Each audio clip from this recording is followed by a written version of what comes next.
పార్టీకి చెందిన బోధన్ మాజీ ఎమ్మెల్యే షకీల్ అహ్మద్ కుమారుడు రహేల్ ను పోలీసులు అరెస్ట్ చేశారు. హైదరాబాద్ కు వచ్చిన రహేల్ ను విమానాశ్రయంలో అదుపులోకి తీసుకున్నారు. ప్రజాభవన్ వద్ద కారు ప్రమాదంలో రహేల్ నిందితుడుగా ఉన్నారు. అతని కోసం గత కొంతకాలంగా గాలిస్తున్నారు పోలీసులు. ప్రమాదం తర్వాత రహేల్ దుబాయ్ కి పారిపోయాడు. ఘటనలో రహేల్ కు బదులుగా మరొకరిని డ్రైవర్ గా చేర్చి రహేల్ దుబాయ్ పారిపోయినట్లుగా గుర్తించారు పోలీసులు.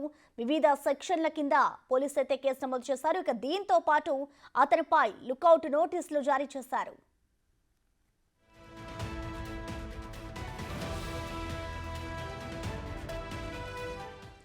ఈ క్రమంలో ఇవాళ రహేల్ దుబాయ్ నుంచి హైదరాబాద్ కు తిరిగి రాగా పోలీసులు అతన్ని అరెస్ట్ చేశారు.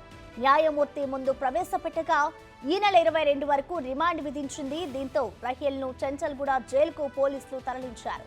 కేసులో మాజీ ఎమ్మెల్యే షకీల్ కి కూడా నిందితుల జాబితాలో చేర్చారు.